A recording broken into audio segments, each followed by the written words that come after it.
आज़ाद कश्मीर का फैसला क्या होने जा रहा है ये तो आपको अभी वक्त लगेगा और मुकम्मल हक़ाइक़ के साथ चीज़ें और मुस्तनद चीज़ें सामने आ जाएंगी। इलेक्शन का अमल जारी हो सारी और ये पहला मरहला होगा इलेक्शन का, इसके बाद आगे होगा। लेकिन बार बार LA-10 कोटली की बात की जा रही है और उसके ऊपर इंतखाबात रोकने के लिए राना सनाउल्लाह भी काफ़ी ज़ोर डाल रहे हैं, शेरी रहमान साहिबा जो कि इनके एलाई भी हैं। लेकिन इलेक्शन का अमल है तो दोनों पार्टीज़ अपने अपने तौर पर इस इलेक्शन में उतरी हैं और पीपल्स पार्टी ये कह रही है कि नून लीग जानबूझकर जो आज़ाद कश्मीर के इंतखाबात हैं उसके अमल को मुतनाज़ बना रही है। क्यों कह रही है ये बात पीपल्स पार्टी, और क्यों नून लीग पर ये इल्ज़ाम एक बार फिर लग रहा है, जबकि सेम गिलगित बल्तिस्तान में भी यही हुआ। हालांकि वहाँ पर हुकूमत और तमाम तर जो रिजल्ट थे यानी नताइज थे वो पाकिस्तान पीपल्स पार्टी के हक़ में रहे, लेकिन उसके बावजूद पाकिस्तान पीपल्स पार्टी खुश नहीं थी और काफ़ी जगह पर हमने देखा कि पाकिस्तान पीपल्स पार्टी बार बार ये इल्ज़ाम लगाती थी। अब मामला यहाँ तक नहीं है, कहा यह जा रहा है जो कि बड़ा एक बहुत बड़ा बयान होगा। राना सनाउल्लाह ये कह रहे हैं कि 3000 अरब की करप्शन का इल्ज़ाम है पीपल्स पार्टी पे। अच्छा, ये बहुत बड़ी बात है।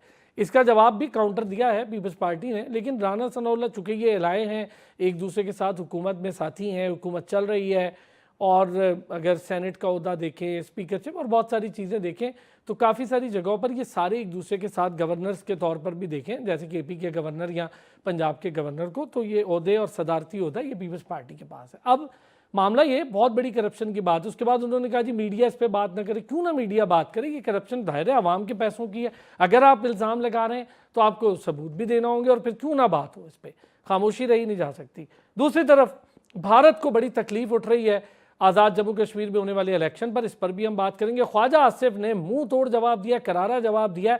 खुद ज़रा अपनी हालत देखें कि आपके अंदर एहतजाज शुरू हो गया, आपकी करप्शन, आपके मसाइल और जिस तरह से स्टूडेंट्स को वहाँ मारा पीटा गया सारी दुनिया ने देखा।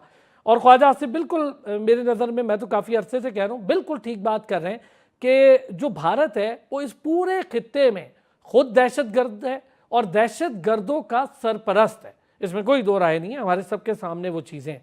अब राजनाथ सिंह जिस तरह की बात कर रहा है, पहले जाके ज़रा कश्मीर को दुनिया की सबसे बड़ी जेल में बदल दिया है जिसमें भारत ने कब्जा कर रखा है उस कश्मीर में। वहाँ के लोग ना दिल से और ना ही अपनी तहरीकों से कभी भारत के साथ हैं ना थे, वो तो एक अलहदगी चाहते हैं उनसे, लेकिन वहाँ पर कत्लो गारतगिरी का एक सिलसिला जारी है, उस पर बात करनी है पूरी दुनिया ने। अब इन्हें तकलीफ उठ रही है कि उस पर बात हो रही है, तो आज़ाद कश्मीर के इलेक्शन तो सबके सामने है और बड़े खुले दिल के साथ पाकिस्तान हमेशा करवाता है। ये वहाँ पर बैठी एक फसादी कमेटी थी जो भारत से पैसे लेकर आई और उसके पूरे सबूत हम सबके सामने आ चुके हैं। अब बताने की ज़रूरत नहीं है भारत किस तरह से फंडिंग कर रहा है, अफगानिस्तान क्या अपना रोल प्ले कर रहा है, वो पूरी दुनिया को समझ आ रहा है।